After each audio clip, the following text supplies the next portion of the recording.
I'm here to talk about success.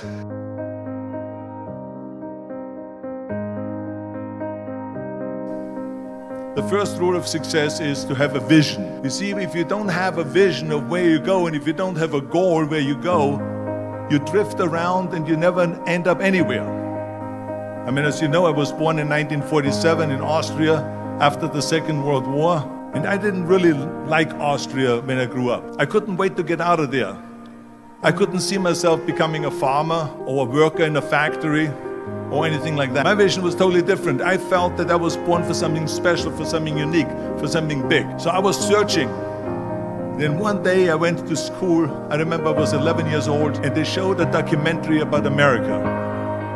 And there they showed in this documentary the huge skyscrapers, the high-rises, the huge bridges, the 6-lane freeways, the huge cars with the wings sticking out, and all of this stuff. And I said to myself, that's where I want to be. I don't want to be around here with these little farmhouses and these little buildings and everything is old. I want to be in America. But now the question was just, how do you get to America? In those days, it was a very expensive trip. It's not like today. So again, I was very fortunate that one day after school, I walked by a store in Graz, which was called Brühl.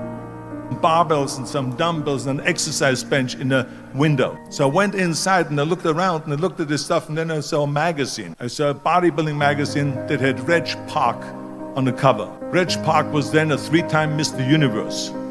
And I saw him on the big screen as Hercules. Wow, this is the blueprint for my life. This is exactly what I want to do. I want to become a bodybuilding champion just like Reg Park. I want to get into movies just like Reg Park. And I want to make millions of dollars and be rich and famous just like Reg Park. Do you know how great it felt that I knew where I was going? Imagine the majority of people don't know where they're going. I knew where I was going, that I'm going to become this bodybuilding champion just like him. And I told people all the time, I said, because to me, I'm shooting for a goal. In front of me is the Mr. Universe title. So every rep that I do gets me closer to accomplishing that goal, to make this goal, this vision turn into reality. Every single set that I do, every repetition, every weight that I lift will get me a step closer to turn this goal into reality. So I couldn't wait to do another 500-pound squat. I couldn't wait to do another 500-pound bench press. I couldn't wait to do another 2,000 reps of sit-ups. I couldn't wait for the next exercise, for the next half hour of posing and all the kind of things that you have to do. I felt so great knowing where I was going, and I tell you, it worked. I mean, think about it. And at the end, I was just not visualizing just my exercise, but I was really lifting the trophy over my head. That's what I was thinking about. And with the age of 20, I went to London and I won the Mr. Universe contest as the youngest Mr. Universe ever. Let me tell you something, visualizing your goal and going after it makes it fun. You got to have a purpose no matter what you do in life. You got to have a purpose. So that's rule number 1, have a vision. Rule number 2 is, don't listen to the naysayers. Don't listen to the naysayers. Everything I ever did, the thing that I heard out of people's mouth was, that's impossible, that can't be done, or no.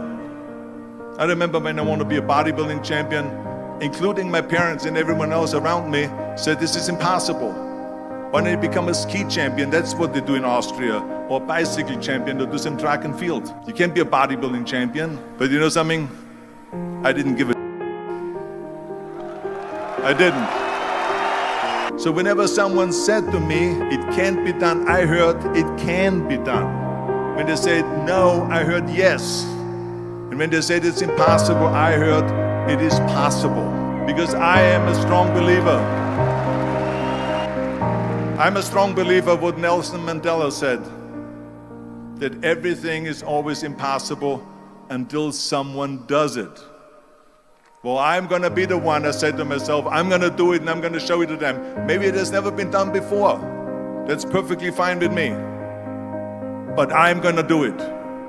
And I did not listen to the naysayers. This is with everything like that. This is just the reality of it, is that you cannot listen to the naysayers. So this is a very important lesson for all of you. So when someone says, no, this is a stupid idea, You in your mind, you don't have to say it, but in your mind just say to yourself, you're an ass. What do you know? If I would have listened to the naysayers, from bodybuilding to show business to politics, I would not be standing here today talking to you, the naysayers. And the next thing, the third point that I'm going to make to you is, before we sit down with Jürgen and talk about the rest of the three, is work your ass off. And it drives me crazy when people say that they don't have enough time to go to the gym for 45 minutes a day and work out, or to do something for 45 minutes to an hour a day to improve, if it is physically improve or if it is mentally to improve. Imagine you read 1 hour a day about history, how much you will learn after 365 hours in 1 year. Think about if you study about the history of musicians, of composers, how much you would know. Imagine if you would work on a business, on some business that you want to develop every day for an hour. Imagine how further along you will go and get. We have 24 hours a day. We sleep 6 hours a day. So you got to work hard. I mean, let me tell you something. When I went to America, I went to college, I went and worked out 5 hours a day, and I was working on construction, because in those days in bodybuilding there was no money. I didn't have the money for food supplements or anything. So I had to go to work. So I worked on construction. I went to college, I worked out in the gym, and at night from 8 o'clock at night to 12 midnight, I went to acting class 4 times a week. So I did all of that. There was not one single minute that I wasted. And this is why I'm standing here today. I became very friendly with Muhammad Ali in the 70s. And Muhammad Ali worked his butt off. And I saw it firsthand. And I remember that there was a sports writer that was there in the gym when he was working out and he was doing sit-ups. And they asked him, how many sit-ups do you do? And he said, I don't start counting until it hurts. Now think about that. He doesn't start counting his sit-ups until he feels pain. That's when he starts counting. That is working hard. And so you can't get around the hard work. Michael Jordan said in one of his interviews, when they said, you're unbelievable, you're the greatest basketball player of all times. I mean, tell me about that. And he says, well, you're just mentioning the successes. But he says, for me to become the greatest basketball player, I missed 9,000 shots when I was playing basketball at the NBA games.